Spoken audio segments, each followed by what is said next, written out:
Donc, notre prochain présentateur, c'est Aldric Ludéger, j'espère que je prononce très bien, qui est le Chief Security Officer du CIO, qui va parler de la sécurité dans la gouvernance des Jeux Olympiques.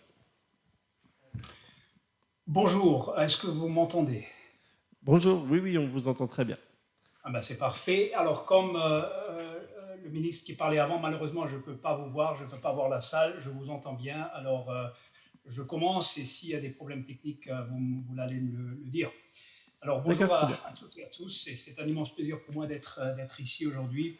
Ben, pas physiquement, malheureusement, même si je ne suis pas loin à Lausanne, mais même quand même d'avoir été invité pour échanger sur ces thèmes vraiment, vraiment intéressants. Ça me fait vraiment plaisir d'avoir aussi écouté les speeches d'avant et de reconnaître beaucoup de points et de thèmes qui sont vraiment de grande importance et qui sont absolument liés à nos défis, nos activités. Alors, je m'appelle Aldric Ledécher, je m'occupe des questions de sécurité pour le CIO.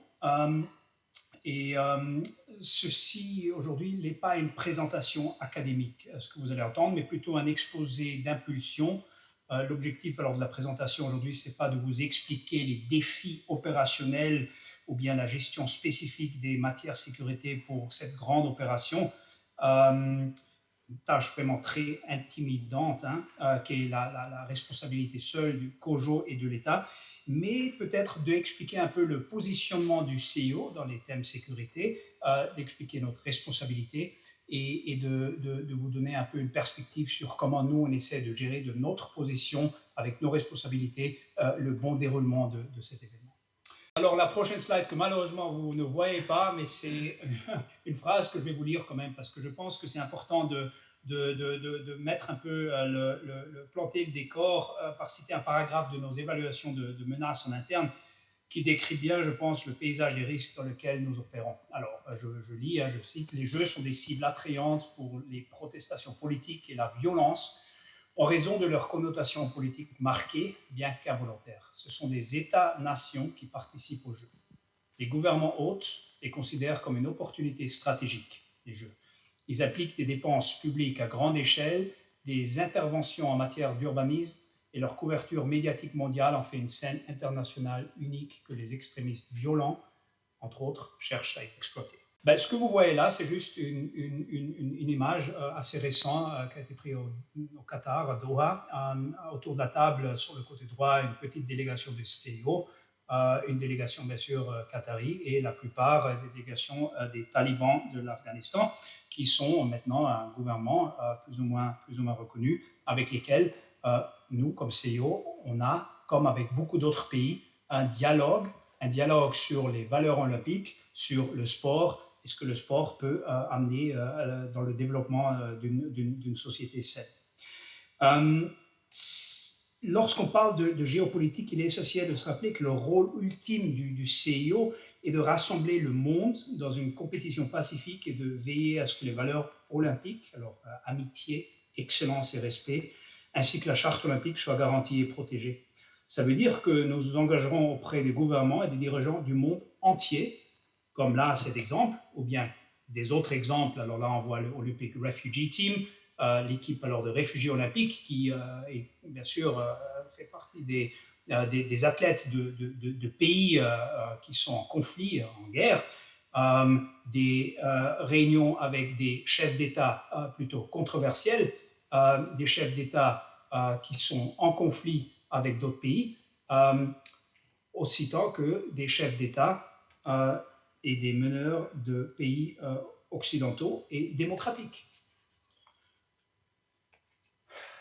Et alors derrière tout ça se cache l'objectif de construction de la paix, de la trêve olympique historique qui symbolise l'intention fondamentale du mouvement olympique de rendre alors le monde meilleur à travers le sport.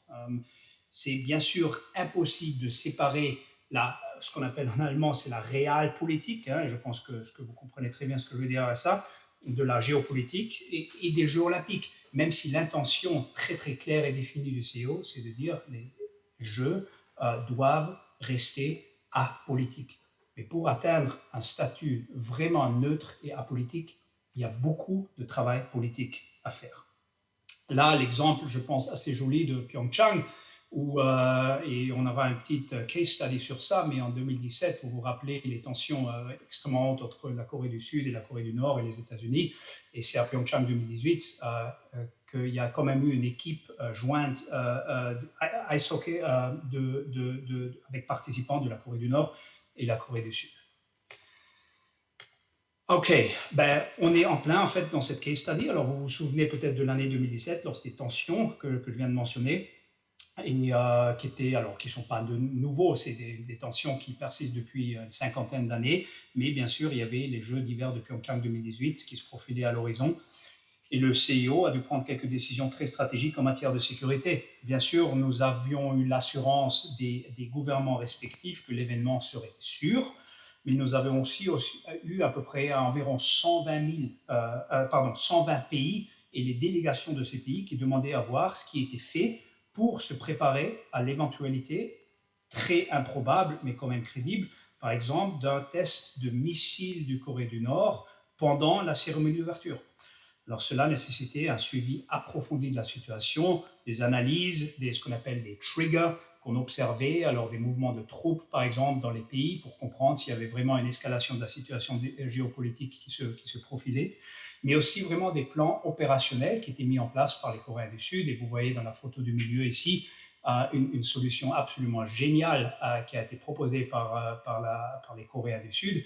C'était en fait d'utiliser les tunnels d'évacuation d'un train qui avait été construit souterrain entre Séoul et Pyeongchang, où il y avait alors tous les 400 mètres ces tunnels d'évacuation, de changer la direction de flux d'air pour pousser l'air à l'extérieur, de mettre le militaire et des stations de décontamination devant les entrées de ces tunnels, et bam, tout d'un coup, il y avait la possibilité d'avoir des shelters, des bunkers, alors des places de refuge pour à peu près 50 000 personnes à plus ou moins zéro coût additionnel. Alors, on pourrait dire que c'était beaucoup de théâtre pour un scénario peu probable, mais quand même crédible.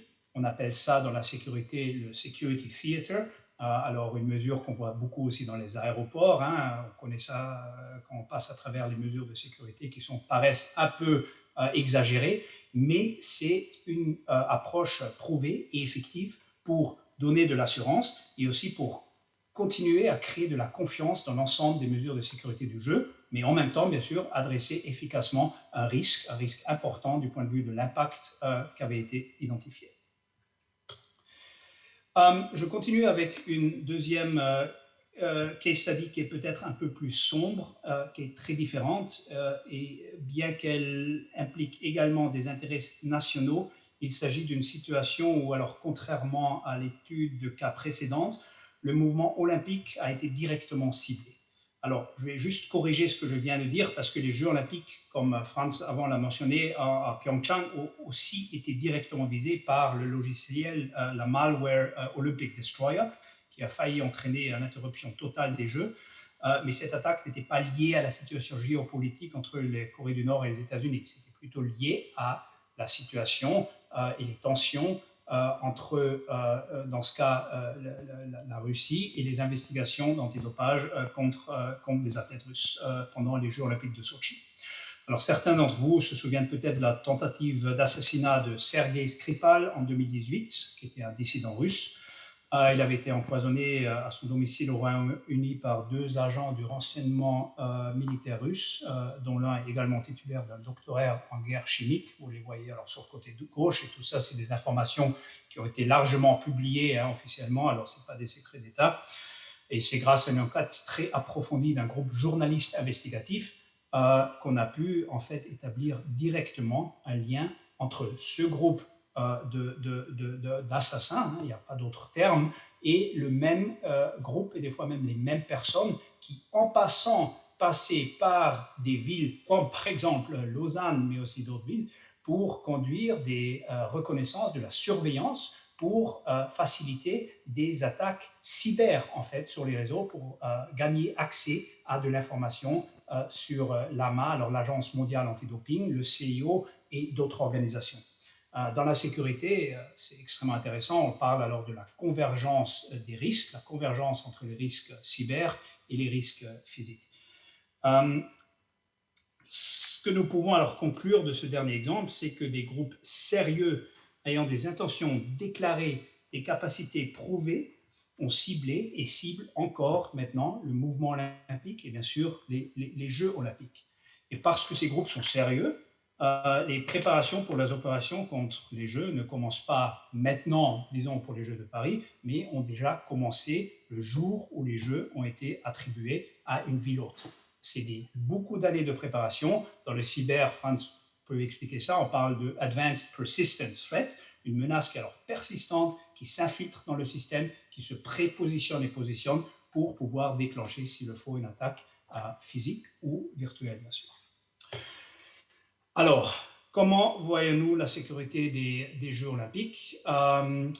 Comme vous avez pu le constater dans les exemples précédents, les différents acteurs du mouvement olympique sont ciblés de manière spécifique et ont besoin de solutions spécifiques en matière de sécurité, mais tout découle de cette évaluation initiale que je vous ai lue, alors de la menace qui s'applique de manière générique à l'ensemble du mouvement, et tout cela culmine bien sûr avec les Jeux olympiques.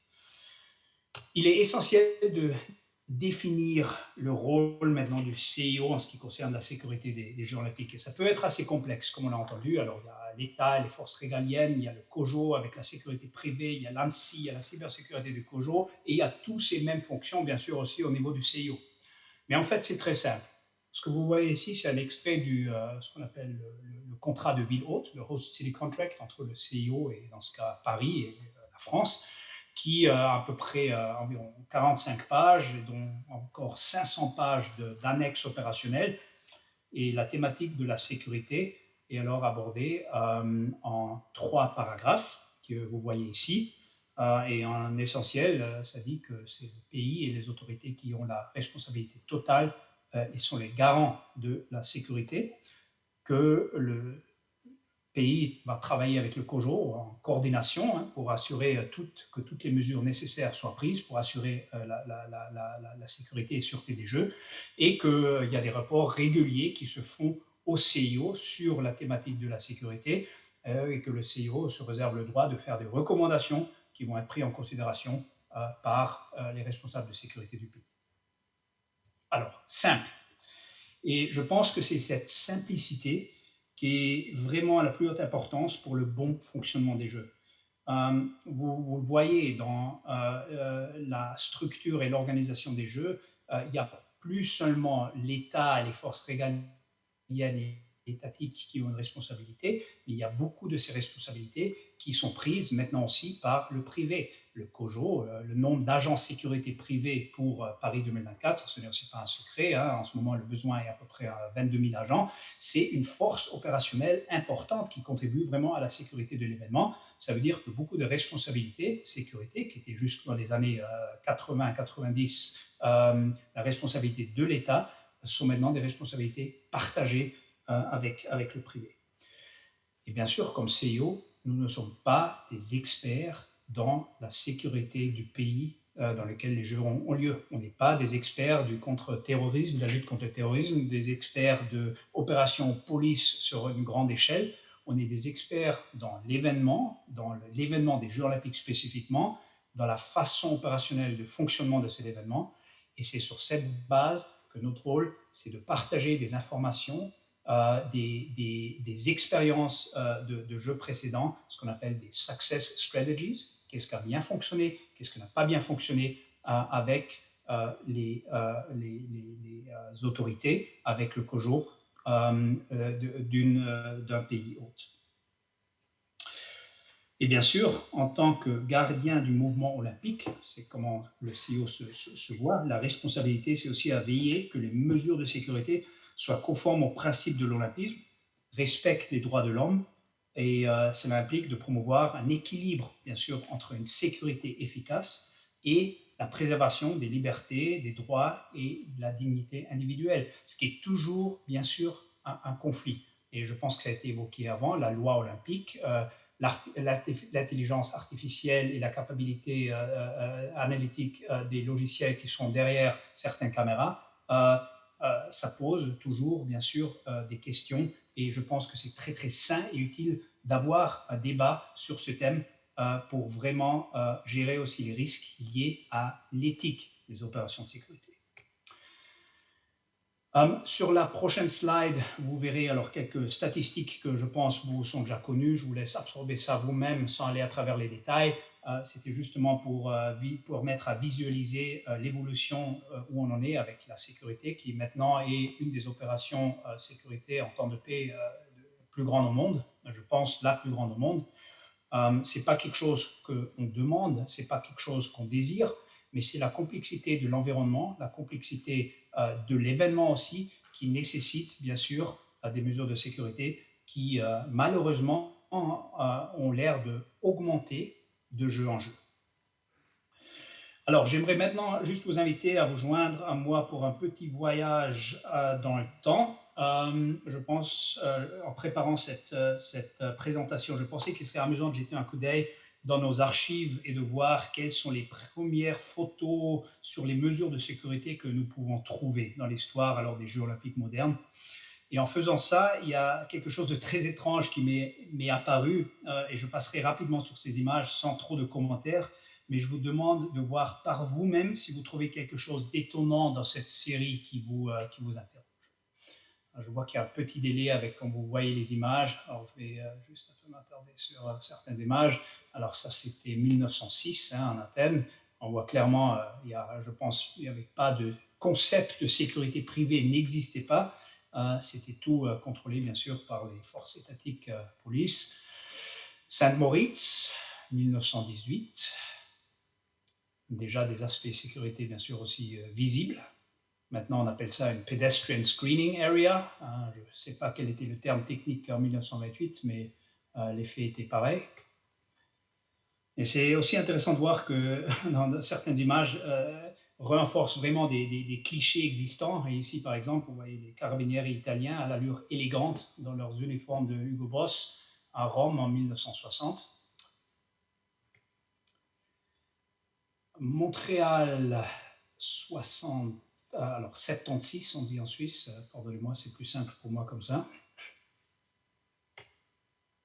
Moscou, 1980. Lake Placid, 1980, dans une phase où on avait encore les Jeux d'hiver et les Jeux d'été dans la même année. Los Angeles, 1984. Séoul, 98. Sydney, 2000.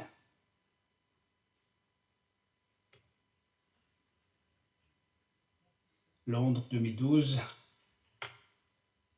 Rio 2016, et bien sûr Tokyo 2020 en 2021, et Pékin en 2022. Et bien sûr, je n'ai pas pu m'empêcher d'inclure cette photo de l'armée autrichienne en 1976 se cachant dans les arbres pendant les Jeux olympiques de Innsbruck. Soit dit en passant, je suis autrichien, alors je peux me permettre cette petite photo humoriste. Mais n'est-il pas étonnant que sur une période de plus de 50 ans, rien ne semble avoir changé dans la dernière couche de sécurité. Alors vraiment, le contrôle d'accès au site est effectué. Alors nous voyons des clôtures périmétriques, des détecteurs de métaux, des fouilles de sacs, des machines à rayons X. Et même dans les pays les plus sophistiqués sur le plan technologique au monde, on retrouve les mêmes outils de base de la sécurité qui n'ont pas changé au cours des dernières 50 années. Et à l'ère d'un GPT-4 et d'une explosion de la technologie qui se passe dans les derniers 10-15 ans, je trouve ça vraiment stupéfiant et ça nous interroge vraiment sur la façon dans laquelle la sécurité est faite dans les jeux. On doit se poser la question, pourquoi on voit tellement d'évolution dans notre domaine et pas nécessairement dans ces mesures de sécurité quand même très visibles, très opérationnellement aussi contraignantes qui sont mises en place pendant les Jeux. Bon, alors prenons un recul un peu sur la façon dans laquelle la sécurité des Jeux olympiques est planifiée et regardons seulement les faits un peu inconfortables que j'ai mentionnés avant. Les budgets consacrés à la sécurité ne diminuent certainement pas. L'impact visuel et logistique des opérations de sécurité sur les Jeux est indéniable et devient plus fort aussi de jeu en jeu, avec l'ampleur croissante des opérations, les responsabilités et les droits aussi en matière de sécurité qui augmentent, ce qui est absolument nécessaire pour garantir la sécurité dans un environnement complexe comme on est. Mais combien de temps et jusqu'où cette voie peut-elle continuer avant d'atteindre un point où les attentes en matière de sécurité seront si élevées que la sécurisation des jeux ne sera tout simplement plus abordable? Alors, l'une des principales difficultés de la budgétisation, bien sûr, et de la planification de la sécurité est évidemment les délais extrêmement longs auxquels les planificateurs de la sécurité sont confrontés. Voici à l'exemple de Paris 2024. Euh, les premières discussions, alors souvent, ont lieu jusqu'à 20 ans avant les Jeux. La planification stratégique de la sécurité commence 9 ans plus tard, mais nous savons tous été douloureusement rappelés à quel point le monde peut changer en l'espace d'un an. Ce que vous voyez là sur la slide qui va se développer, c'est en bleu, juste pour visualiser, je pense, ce changement et cette difficulté et cette incertitude extrême, une recherche de Google Trends sur la phrase Paris terrorisme. Où 20 ans avant les Jeux, c'était un terme qui n'existait presque pas. Après 2015-2016, bien sûr, le monde a changé de ce point de vue. Et cette slide a été alors faite en 2017. Et vous voyez bien que même avec 16 mois qui nous restent pour arriver à Paris 2024, il y a beaucoup de questions vertes que les planificateurs de sécurité doivent prendre en considération maintenant pour préparer sur des éventualités qui peut-être vont jamais se manifester, ou bien si.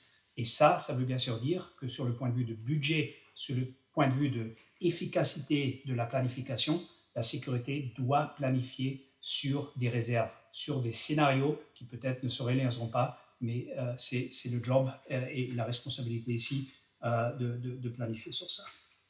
Bon, nous avons donc établi que les Jeux olympiques sont un système complexe, que cette complexité qui est définie alors par la globalité des Jeux, la complexité organisationnelle de l'événement et l'échelle de l'événement, et bien sûr aussi l'impact stratégique, contribue à augmenter les risques de sécurité à un niveau tel que la sécurisation des Jeux ne peut pas, dans la plupart des cas, être assurée par les structures et les ressources existantes, mais nécessite très souvent la création d'une législation spécifique, la loi olympique, de structures et d'équipes organisationnelles spécifiques et des ressources dédiées.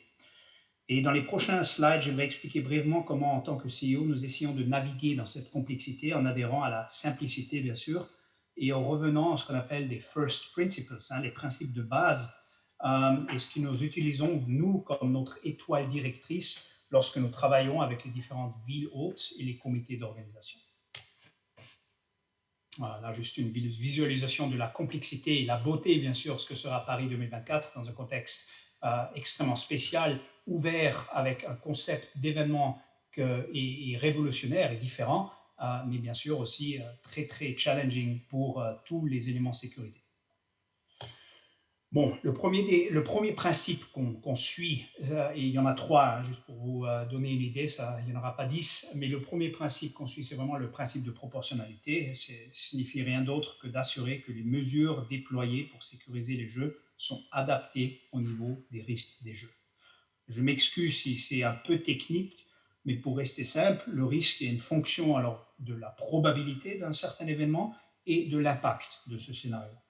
Et comme nous l'avons déduit précédemment dans le contexte des Jeux, nous avons des groupes de menaces qui ont alors intention déclarée, capacité prouvée, une présence géographique qui alors monte la probabilité vraiment d'un événement, d'une attaque contre les Jeux. Et nous partons également du principe que l'impact d'un incident de sécurité important dans le cadre des Jeux peut avoir des répercussions stratégiques nationales.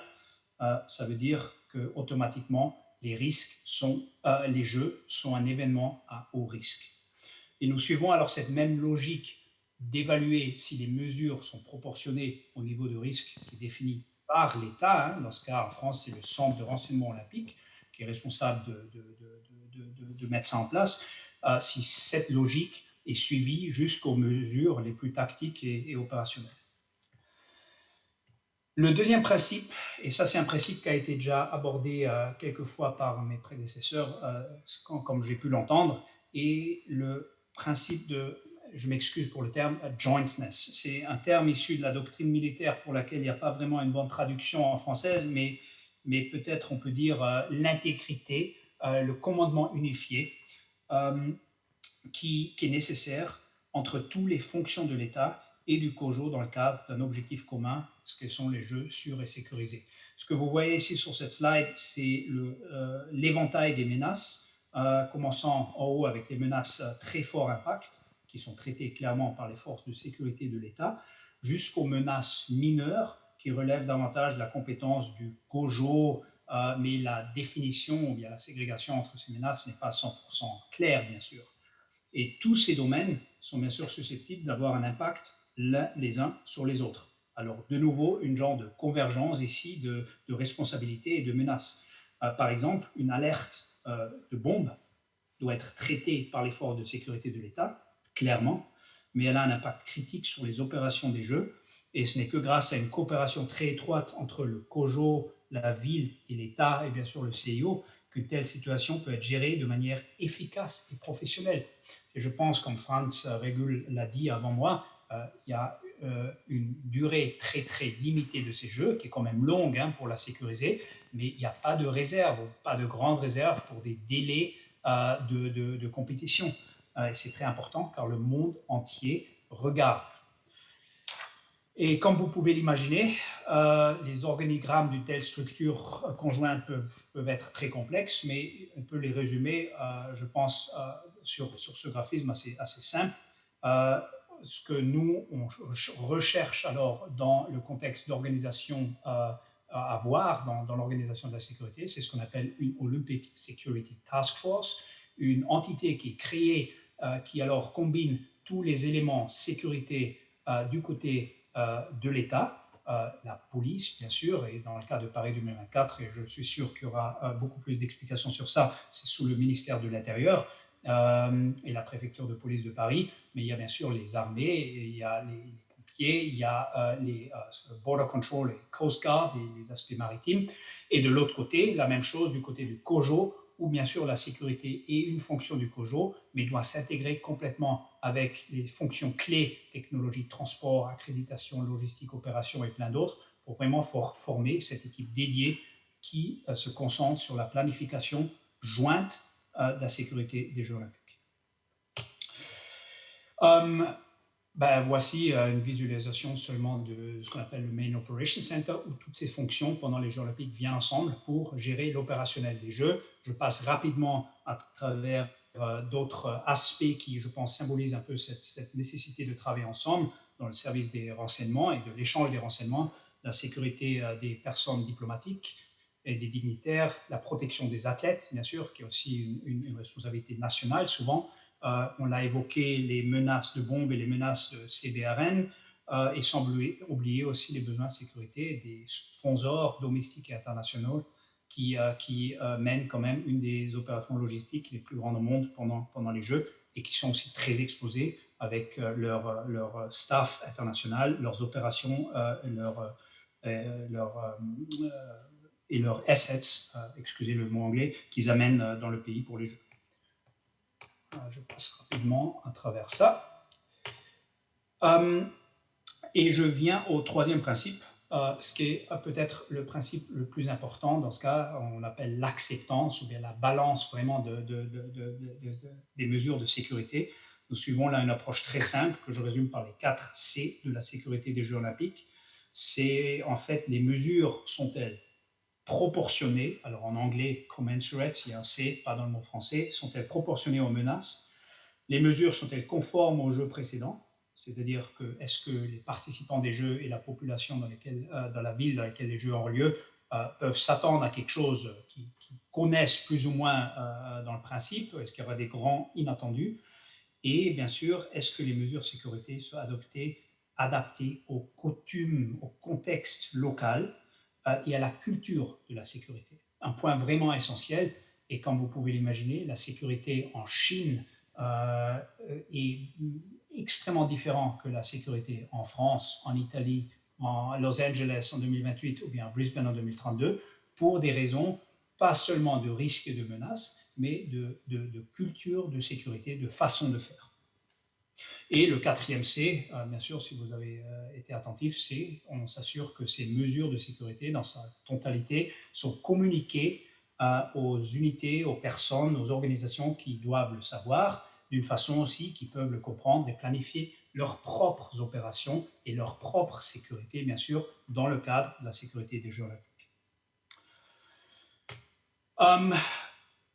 Voici alors quelques exemples comment le CIO aborde et essaie de naviguer cette complexité et de remplir sa responsabilité et son rôle, d'un côté donner de l'information de jeux précédents et d'expérience et connaissances au COJO, mais de l'autre côté aussi de s'assurer que la responsabilité est clairement prise par l'État, par le COJO pour les matières de sécurité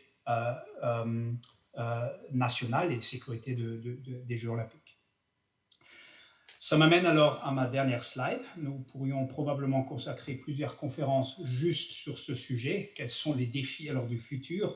Mais je pense que nous avons abordé certains de ces points au cours des dernières 25 minutes d'une manière que cette slide peut vraiment agir comme résumé. Quels sont les défis futurs que nous devons relever en matière de sécurité des Jeux olympiques? En bref, nous voyons 3 domaines principaux. Premièrement, et on l'a mentionné, l'éternel compromis entre la sécurité et la vie privée.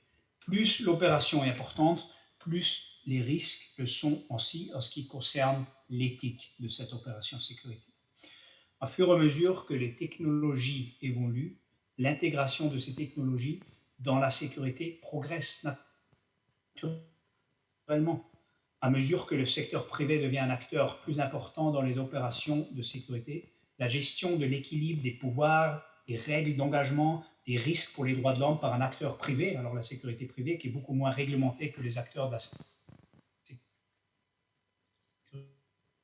sécurité publique, ça c'est des thèmes qui doivent être examinés en continuation et avec bien. Le deuxième point, c'est les coûts croissants des opérations sécurité qui ont été mentionnés aussi plusieurs fois, et peut-être les occasions passées, peut-être manquées du passé, de rentabiliser cet investissement en créant par exemple une réforme de la filière de la sécurité privée ou bien en créant des systèmes qui contribuent à la résilience nationale, le testing, la interopérabilité entre la police, la gendarmerie, les armées, c'est des choses qui, dans un contexte normal, en dehors des jeux, est extrêmement difficile à planifier et aussi extrêmement difficile à exercer sur une échelle comme dans les Jeux olympiques. Il y a alors des vraies opportunités ici du point de vue de la résilience nationale. Et enfin, ce qu'on appelle les inconnus, qu'est-ce que va apporter le progrès technologique, l'explosion de l'intelligence artificielle, en ce qui concerne bien sûr les capacités des acteurs de la menace et comment pouvons-nous, et bien sûr les acteurs de sécurité, être prêts ou bien au moins pas trop tard ou bien pas trop en retard pour faire face à ces défis. Alors voilà, mesdames et messieurs, ça conclut mon bref, mais quand même aperçu assez bien rempli. J'espère que c'était intéressant et je pense qu'on a peut-être encore quelques minutes pour des questions si cela vous intéresse. Merci beaucoup. Merci beaucoup.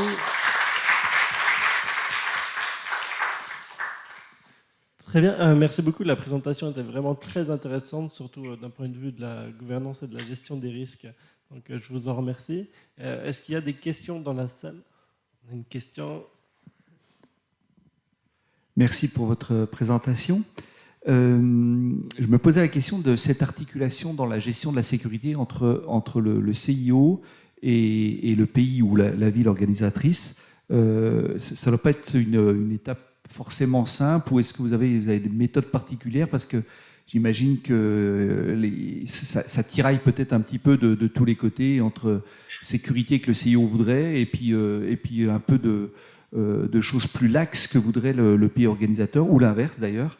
Est-ce qu'il y a des vraies difficultés dans ce dialogue avec le pays organisateur? C'est une très bonne question et en fait vous avez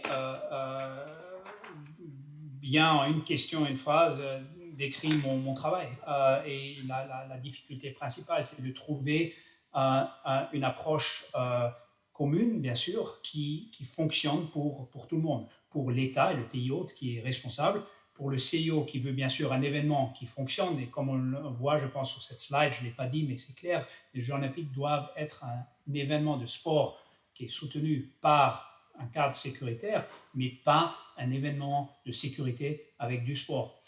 Et la façon de faire, je pense, c'est les méthodes classiques de la diplomatie. C'est de, bien sûr, beaucoup écouter, de comprendre la position et les problématiques des responsables de sécurité, ce qui n'est, ils n'ont pas un travail facile. Hein.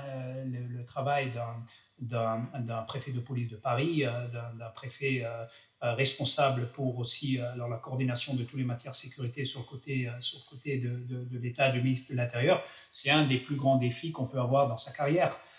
Alors là, on est bien sûr à l'écoute. De toute façon, si un pays nous dit que sur la base de l'analyse des menaces et des risques qui a été fait par les services de renseignement et les services de sécurité de l'État, et que dans cette logique, il y a certaines mesures qui doivent être mises en place, le CIO accepte. Le CIO accepte. La plupart du temps, et vous l'avez évoqué dans votre question, les pays sont fortement intéressés à sécuriser et peut-être même sur-sécuriser les Jeux pour ne pas prendre de risques à cause de l'impact stratégique. Un événement, même pas un événement dans les sites, mais un événement à Paris ou bien même dans le pays pendant les Jeux olympiques pourra devenir ou deviendra un événement de sécurité olympique. Et c'est là où souvent on essaye de nous baser sur ces principes de base, de dire est-ce que les mesures que vous proposez adressent vraiment le risque, est-ce qu'ils sont acceptables d'un point de vue contextuel et culturel, et d'avoir ce dialogue qui dure des années sur certains thèmes pour arriver à une approche où tout le monde est satisfait. Ce n'est pas une réponse très claire, hein, mais parce que ce n'est pas un process très clair. C'est un process de discussion à diplomatie qui va sur plusieurs années et qui est beaucoup basé sur les relations qu'on construit pendant ce temps avec les acteurs principaux dans le domaine de la sécurité du pays. D'accord, merci beaucoup. Est-ce qu'il y a d'autres questions? Oui. Bonjour. Bonjour. Vous dites, si j'ai compris, que le fait qu'il y ait des entreprises ou des intervenants extérieurs au niveau de la sécurité, est-ce que pour vous, ça rabaisse le niveau de protection de l'État? Pas du tout. En fait, le nombre de personnels de sécurité qui sont déployés pendant la phase des Jeux, ça ne serait pas possible pour l'État de dédier ce nombre de ressources sans les acteurs de sécurité privée. Je rappelle aussi les événements au Stade de France 2015 et un des actes terroristes qui avait été en fait identifié par un agent de sécurité privée qui a pu intervenir pour prévenir l'intrusion d'un des attaqueurs dans le stade. La sécurité privée joue un rôle extrêmement important pour en fait pouvoir dédier les ressources étatiques qui sont des ressources très professionnalisées, spécialisées sur les zones et les aspects à plus haut risque dans le théâtre d'opération des Jeux olympiques. Si vous deviez mettre 22 000 policiers sur les points d'entrée pour faire des fouilles de sacs de spectateurs, ça ne serait probablement pas la meilleure utilisation de cette ressource, ou bien même l'armée, comme ça a été fait à Birmingham, là pendant les Commonwealth Games, ou bien en 2012 dans le cas de Londres, bien sûr, où c'était une mesure d'urgence qu'il n'y avait pas d'autre option parce que la sécurité privée, il y avait une défaillance de la sécurité privée, mais c'est vraiment le fonctionnement entre le privé et l'étatique qui crée le continuum de sécurité qui est essentiel pour le bon fonctionnement. Alors, pour répondre à votre question, non, ça ne crée pas une diminution de la sécurité, c'est un élément essentiel, mais qui doit être géré avec différents regards et différents outils que la sécurité qui est faite par les services de sécurité publique comme la police ou les armées, parce qu'il y a bien sûr des autres défis sur le point de vue de qualité, sur le point de vue de la reliability, j'espère que ça se traduit en français, si vous voyez ce que je veux dire, qui sont bien sûr différents avec la sécurité privée. C'est un autre outil dans la boîte d'outils qui est nécessaire dans sa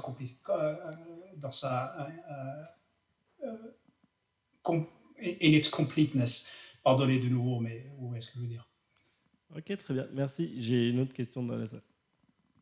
Oui, bonjour, merci beaucoup pour l'intervention. Je me pose la question à savoir comment se fait le transfert des connaissances d'une édition des jeux à l'autre. Alors là, on prépare les Jeux de Paris, les leçons tirées des précédents jeux. Comment se fait ce transfert de connaissances et le partage d'informations? Merci. Ouais, merci beaucoup, excellente question. Il y a une unité au sein du CEO qui fait seulement ça, l'éducation et le transfert de connaissances, Knowledge Transfer Team. Ça veut dire que sur les 70 différents domaines qui sont alors nécessaires pour planifier les Jeux olympiques, dont la sécurité, mais aussi le transport, les opérations de ville, l'accréditation, le sport, voilà. Dans tous ces domaines, il y a des programmes d'abord d'éducation qui sont alors gérés centralement par le CIO, des programmes d'observateurs et d'observation où voilà, déjà maintenant au Jeux de Paris, il y aura des participants de Brisbane 2032 qui sont déjà actifs à préparer la planification, aussi du côté de la police, qui viendront pour participer à ces Jeux, pour alors vraiment comprendre le contexte et l'échelle de ces Jeux. Et dans ces programmes d'observation, bien sûr, pendant les Jeux, il y a des programmes dédiés, et c'est une de mes activités principales pendant les Jeux, à côté des opérations, bien sûr, de mener ces différentes délégations et de s'assurer qu'ils ont pas seulement les contacts avec les organisateurs des Jeux précédents, mais aussi l'expérience et la possibilité de visiter, de voir et même d'être secondé des fois pendant plusieurs mois sur différentes fonctions pour vraiment créer une immersion, pas seulement du contexte olympique, mais aussi vraiment des défis opérationnels et de leur donner un cadre de référence. Alors c'est un programme assez complexe, assez large et une des grandes priorités du CIO, bien sûr. D'accord, merci beaucoup. Merci beaucoup pour les réponses aux questions, puis merci beaucoup pour la présentation. Merci.